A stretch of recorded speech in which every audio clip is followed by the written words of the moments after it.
It was the hardest fight I was ever in. Jim Baker said, his voice still shaking decades later.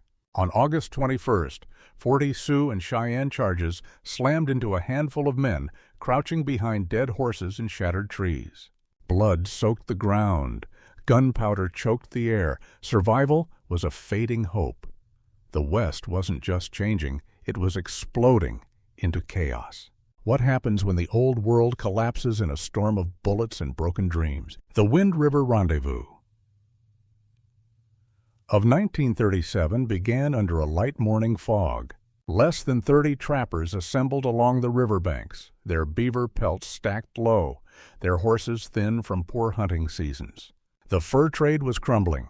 Prices for prime beaver had collapsed, dropping from 600 Oz per pelt to 400 or less. Goods brought from the settlements, rifles, powder traps, blankets, remained priced outrageously high. Dr. W. H. Gray and 4 women missionaries arrived shortly after noon. Their appearance disrupted the subdued camp. Each evening, Shawnee and Delaware men formed into loose war bands and staged the great war dance before the missionaries' tent. Trappers in worn buckskins joined in, mimicking high yawing and prancing in the best Injun style. Sir William Drummond Stewart brought an iron breastplate and plumed helmet from Scotland. Joe Meek, drunk on camp whiskey, borrowed the armor, staggering around the fire pit to the laughter of the assembled Indians. Alfred J. Miller, seated cross-legged by the fire, sketched the scene, careful to capture the mock seriousness of Meek's strut. Through the winter of 1937 to 1938, Jim Bridger camped with the Crow on the Powder River. He set his traps sparsely, knowing the streams were near empty of beaver. Food was limited. The Crow women sewed robes from buffalo hides and meat was rationed. When spring came, Bridger moved northwest into Yellowstone and the headwaters of the Missouri. The rivers ran clear but held few beaver. By November 1938, he wintered again, this time along the upper Green River. Nights turned cold early. Bridger's traps froze under ice sheets before New Year's. In March 1939, he boarded a sidewheel steamboat downriver to St. Louis. Settlement clothing irritated his skin. The stiff boots caused blisters. Bridger watched the crowded streets and the pressed suits of businessmen with contempt. He lasted less than 60 days. By late May 1939, Bridger and a younger partner, Jim Baker, headed west again, poling a flatboat up the Missouri. They turned south at the South Platte, where they were intercepted by a Cheyenne war party, 50 strong. Bridger rode forward alone, wearing his old buckskins and carrying no visible weapon. After a tense exchange in trade tongue, he handed over a bundle of tobacco. The war party allowed them to pass, crossing the South Pass. Under the last snows of spring, they reached Horse Creek. By early June, they camped on the Green River, not far from the abandoned ruins of Captain Bonneville's fort. The last rendezvous of 1939 gathered fewer than 40 trappers, a handful of Crow, Shoshone, and Flathead families, and a few Nez Perce traders. The camp spread less than 1 mile along the river's edge. Fires burned low. Men lay on buffalo robes, passing a single clay pipe between them. Their conversations focused on memories, rich beaver streams, lost comrades, and changes ahead. Indigenous women rode between the lodges, wearing buckskins with red blankets and bells tied to the saddles. They traded hides and meat, but kept their weapons close.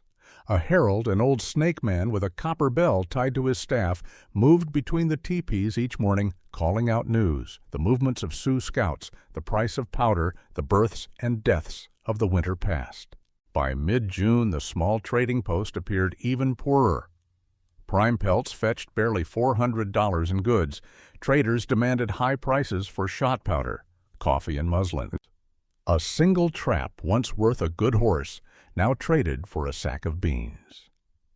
Each evening, the only sounds came from the hand games among the Snake and Flathead. Warriors gathered around a fire, hiding a button in one hand, while the others chanted challenges, shaking sleigh bells fastened to wrists.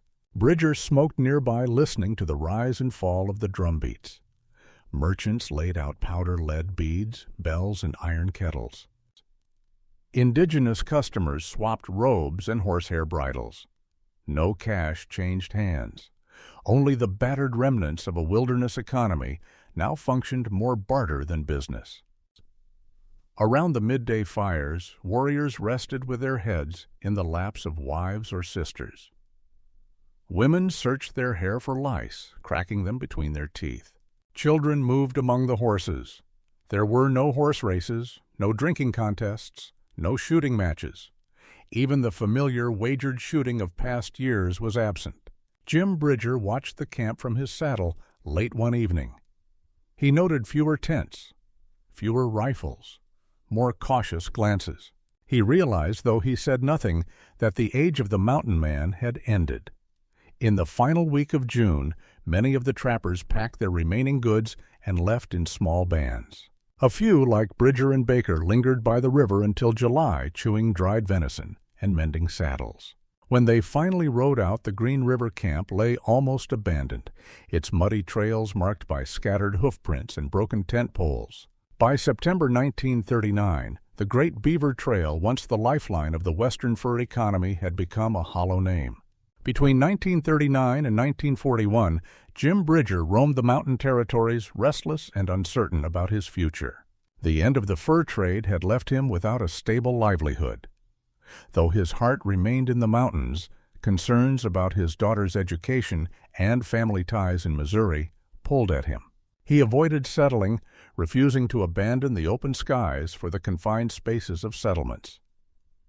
Most days were spent dealing with irresponsible companions and fending off tensions with hostile native groups. Tensions steadily increased. The Sioux and Cheyenne, emboldened after smallpox, had decimated their traditional enemies to the east. In 1837-38, moved westward across Snake territory. Without strong Blackfeet or village tribes to check them, their raids grew larger. Their aim was simple: destroy white trappers and hostile tribes alike. In 1941, the buffalo herds began to thin drastically on the plains. Sioux, Cheyenne, and Arapaho bands gathered along the Yampa River, constructing large camps, sharpening weapons, and preparing for war. Henry Frabe, called Old Frappe, a former associate of Bridger, ventured into these camps trading contraband whiskey for dried buffalo meat. It was a reckless move. After a prolonged drunken spree among the Sioux and Cheyenne, Frabe fled with minimal supplies, abandoning several white men, indigenous wives, their children, and a group of Shoshone warriors at his camp on the Little Snake River. The Sioux and Cheyenne found their hunting grounds depleted and their stores empty after the whiskey-fueled disorder. Frabe's escape only intensified their anger. His horses left behind at the camp were seen as rightful spoils. More critically, the presence of Shoshone warriors, long-standing enemies, justified a direct attack. The handful of white men left were considered irrelevant in the larger conflict. A few days after Frabe's flight, the Sioux and Cheyenne raiders struck. They launched a swift horse raid, running off every mount at the Little Snake camp without firing a shot. The remaining women and children scattered, hiding in the brush as the raiders disappeared with the herd. When news of the raid reached Bridger at Henry's Fork, he acted immediately. He ordered Jim Baker and several trusted men to ride hard and warn Frabe. They found him several miles upriver, his small party hurrying to build defensive works. At the same moment, a scout party reported additional Indian forces moving toward Little Snake. Bridger's warning was direct: too many Injuns. He urged Frabe to abandon the camp and join him at Henry's Fork, where combined forces might hold. Frabe refused. His stubbornness was well known. Laughing harshly, showing his broken teeth, he barked, "We will see who this country belongs to yet." Frabe ordered his family move to a defensible position on a nearby hill, later called Indigenous Woman Mountain. Meanwhile, at the river camp, he and his men felled trees and stacked them into a crude stockade. Their goal was to delay or deter a major assault long enough for possible reinforcements or escape. At dawn on August 21, 1941, the Sioux and Cheyenne struck. They opened by killing the few horses left tethered near the barricades, ensuring no escape. Frabe's men, numbering fewer than 20, including the Shoshones, formed a defense behind the timber wall and breastworks made from horse carcasses. Throughout the day, approximately 40 separate charges hammered the defenses Sioux and Cheyenne warriors on foot and horseback pressed within 10 to 15 steps of the stockade. They fired muskets, loosed arrows, and hurled hatchets. The defenders fired measured volleys. Frabe shouted, "Don't shoot till you're sure," one at a time, hoping to stretch his dwindling supply of powder, and Ball Bridger's rifles were a mix of flintlock Kentucky long rifles and smoothbore muskets slow to reload under pressure. Powder horns hung from necks. Each man carried only 20 to 30 rounds. The fighting was brutal. Warriors dragged off their dead quickly to deny morale to the defenders. By noon, several defenders had fallen. A musket ball tore through Frabe's shoulder early, but he refused to leave the line. He reloaded one-handed, shouting hoarsely for men to hold fire until attackers came close. In the third hour of battle, a Cheyenne marksman firing from cover struck Frabe in the chest. He staggered backward and died sitting upright against a tree trunk. His body remained visible throughout the rest of the fighting. Leadership fell to Jim Baker. He shifted the remaining defenders to tighter cover behind fallen trees and the last standing horse carcasses. He sent 2 Shoshone runners across a shallow gully to retrieve more powder from hidden stores buried by the women. As afternoon turned to evening, the Sioux and Cheyenne began to break off their attacks. They had taken heavy casualties, though exact numbers were impossible to confirm. Warriors retrieved their wounded and dead throughout the fight. When the dust settled, Frabe 3 white men and at least 8 Shoshone fighters lay dead. Over 100 horses had been taken. The Sioux and Cheyenne left laden with stolen goods, leaving the battered survivors without mounts or supplies. Baker gathered the remaining trappers, and Shoshone they retrieved the hidden women and children from indigenous Woman Mountain. There was no time for ceremony. They buried valuables in shallow pits, stripped the dead of powder horns and weapons, and set fire to the remains of the camp to deny the enemy further loot. The survivors moved quickly toward Henry's Fork under cover of night. Traveling on foot, they rationed powder, carrying only the essentials, rifles, knives, and water skins. Scouts moved ahead to check crossings and scan ridges for ambush. Bridger received them grimly. His lodges were overcrowded. Supplies were thin. Nevertheless, he provided shelter food and basic medical care. Powder burns, arrow wounds, and crushed bones were treated with whiskey and rawhide splints. Within a week, Bridger organized a mule train of 15 animals. They returned to the Little Snake battleground. Smoke still rose from the burned-out barricades. They dug up the buried stores, salvaged salted meat powder, and iron traps.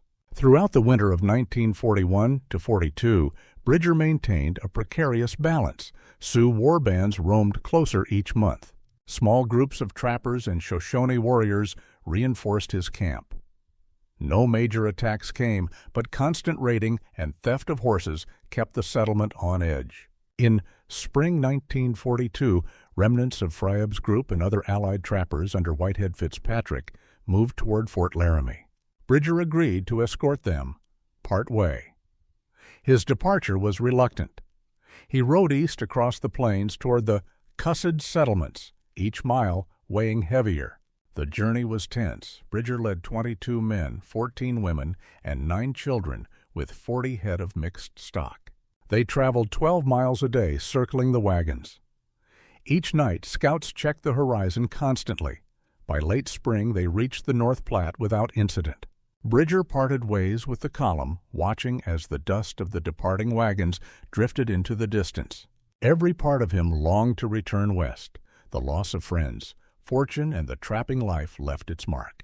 Bridger faced a future where the old ways were crumbling and new dangers rose from every side. The battle on the Little Snake became a grim milestone, a final stand for a dying era of the mountains. In the summer of 1842, Jim Bridger guided a caravan of trappers, families, and survivors east toward Fort Laramie to avoid Sioux patrols active across the Platte River corridor. Bridger led the group on a southern detour through the Black Hills. Progress was slow. Scouts rode ahead daily to examine trails and identify signs of war parties. The group avoided open valleys, moving instead through broken terrain and crossing streams where cover could be maintained. On the banks of the North Platte, Bridger's group encountered a detachment from Colonel John C. Fremont's surveying expedition led by Charles Preuss, mistaking Bridger's men for Sioux scouts. Fremont's advance guards raised rifles and took defensive positions. Only after Bridger rode forward under a white cloth and shouted in trade tongue did the tension subside. The two groups established a shared camp. That night, Bridger explained the state of the frontier. He warned Preuss of recent Sioux and Cheyenne troop movements and the presence of Gros Ventre raiders scouring the upper country. He emphasized that a large intertribal force had declared war on every living critter west of the Buttes, specifically targeting mixed camps of white trappers and their Snake allies along the Sweetwater River. Preuss listened but declined Bridger's offer to lead the expedition deeper into the Sweetwater. Bridger's eyes, one witness said, lit up at the thought of heading back toward the mountains. But Preuss, weighing the risks, refused. By dawn, morale among Fremont's party had faltered. Reports of 2 other survey teams being attacked and wiped out had reached them. Several men openly discussed turning back. Later that week, Bridger arrived at Fort Laramie, now the principal supply and rendezvous center along the Oregon Trail. As a long-standing associate of the American Fur Company, Bridger was well known at the fort. He quickly found Fremont now with his full column camped in disorder across the grounds. Bridger repeated his warnings. Kit Carson, serving as Fremont's guide, backed him fully. Carson had made his will that same week, a detail that unsettled Fremont's French-Canadian voyageurs. Tension ran high. Whispers of imminent attack circulated hourly, while at Fort Laramie, Bridger witnessed a dramatic shift in the region's dynamics. A village of Dakota Sioux, under the leadership of a man known as Smoke, arrived at the fort. What unfolded mirrored the observations later recorded by Francis Parkman in 1846, but was seen here 2 years earlier. A disorderly swarm of Dakota warriors on horseback and on foot moved toward the fort, crossing the Laramie Creek in a chaotic procession. Dogs swam across some pulling miniature travaux loaded with cooking pots, pelts, and children. Larger horses dragged full-sized travaux carrying elder men, piles of buffalo robes, and infants bundled in hides. The river was full of barking, shouting, and splashing. One dog, dragged downstream by its load, was pulled from the water by a woman wading midstream. Nearby, a group of young Dakota women stood on the bank, brightly dressed in red-stained buckskins. One raised a spear, signaling to others to regroup. In less than 30 minutes, 60 to 70 lodges were erected on the plains behind the fort. Hundreds of ponies grazed beyond the camp. Children ran among the horses. Dogs barked. The fort became a tangle of noise. Shortly after a long train of emigrant wagons rolled in, heavy with supplies, they crossed the same ford, moved through the Indian encampment without incident, and established camp a quarter-mile downriver. But within hours, the newcomers stormed into Fort Laramie. Wide-brimmed hats, pale faces, and frightened eyes filled the main gate. They pushed through every room, including private quarters used by native families. The emigrants carried deep suspicion. They labeled the French Indians, trappers, and their mixed families as potential traitors. They accused them of instigating native attacks. Attempts at trade failed. The emigrants refused offers of meat powder or horses. Every unknown figure was a potential enemy. Parkman later described the emigrants as men bewildered and amazed, like a troop of schoolboys lost in the woods. Bridger saw it firsthand. The settlers were visibly out of place, unfamiliar with tribal customs, survival tactics, or terrain. Some had lost cattle. Others had children sick with fever. Bridger watched as their animals' hooves, worn to the quick, stumbled through the fort's yard. The mood was dangerous. Fearful settlers broke into rooms, startling indigenous women. One emigrant panicked at the sight of a beaded rifle case, pulled a gun, and nearly fired. Kit Carson had to intervene twice in the same day to de-escalate tense scenes. The Dakota Sioux recognized the fear. Within days, they became demanding. They entered the emigrant camp and requested gifts: coffee, tobacco, cornmeal. These were not simple gestures. A pattern had developed. Each new train of settlers was met with a demand, a feast. The village of Smoke sent warriors in full dress to sit semicircle around the emigrants. They were silent, staring. Smoke sat at the center. The emigrants, wide-eyed, complied. They laid out kettles of beans, coffee, and meat. When asked why they were feeding these men, one settler replied, "They asked, and we dared not say no." This ritual repeated itself daily. Each morning, new wagons entered the ford. Each evening, Dakota guests arrived in full color, demanding tribute. By the end of the week, tension reached a breaking point. During one of the nightly visits, a young Dakota snapped a tin cup in half, laughing. The settler whose cup it was reached for his rifle. Only a shout from Kit Carson stopped bloodshed. Before Bridger left Fort Laramie, the situation had deteriorated further.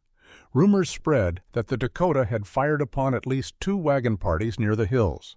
The fort's commander demanded reinforcements, but none came. Military presence remained sparse. Bridger watched it unfold with clarity. The days of the fur trade had passed. The days of commerce and conflict between emigrants and native nations had begun. He recognized the need. The settlers were helpless. Their oxen bled from cracked hooves. Their women wept beside broken wagons. Children coughed in the dust. They needed guides, hunters, smiths, translators, men like Bridger. He warned them of what lay ahead: empty grazing lands, no game, worn-out stock. He told them plainly their wagons would not cross the next range. Many listened. Some did not. A new economy formed overnight.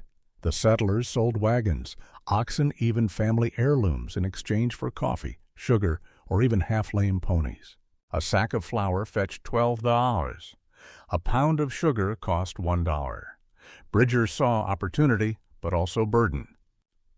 Business boomed. Whitehead Fitzpatrick, once a mountain man, now hired himself as a guide. His rate doubled by the week. He led trains west through known Sioux routes, gambling on his reputation to buy safe passage. Rumors said he talked several chiefs into peaceful crossings. Bridger believed it. He thought of doing the same.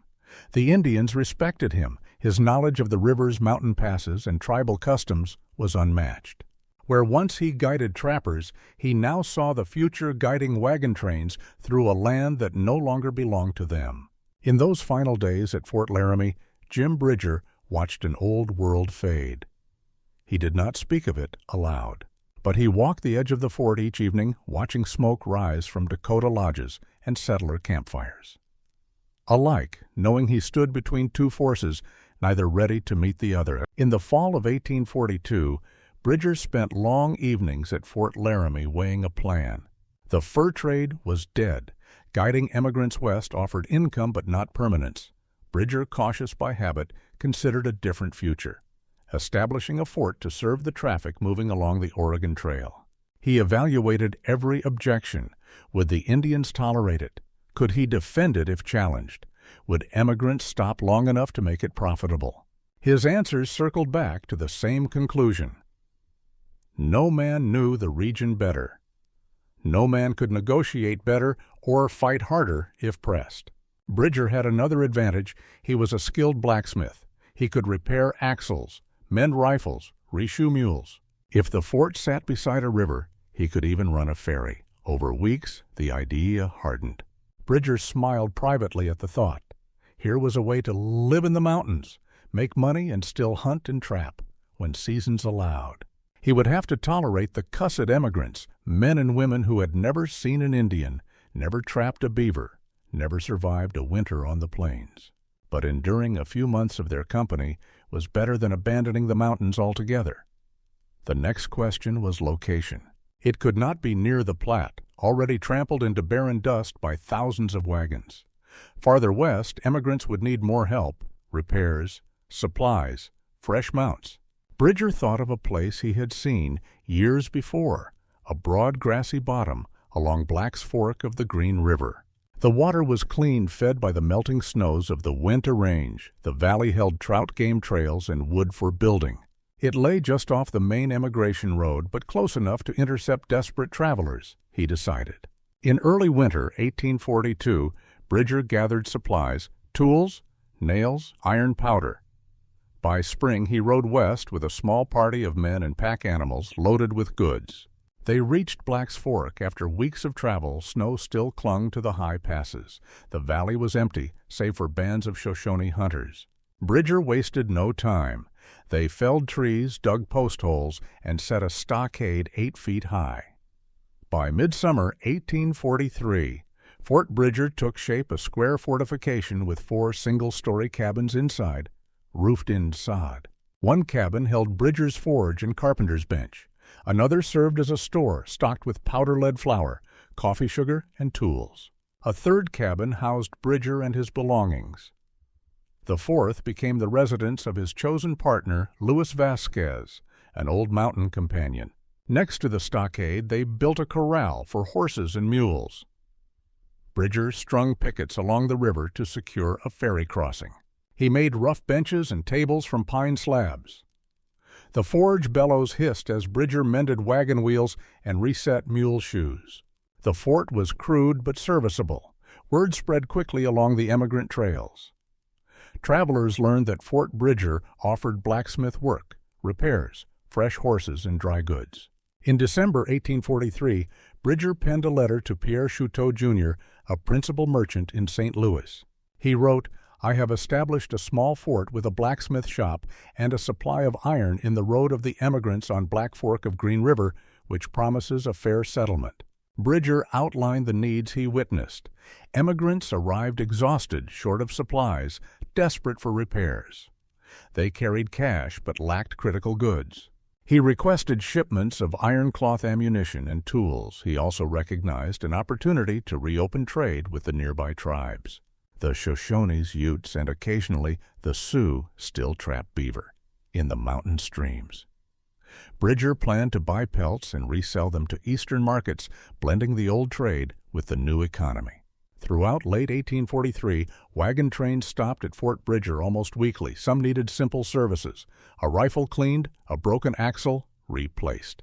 Others traded worn-out oxen for fresh horses, paying in coin or supplies.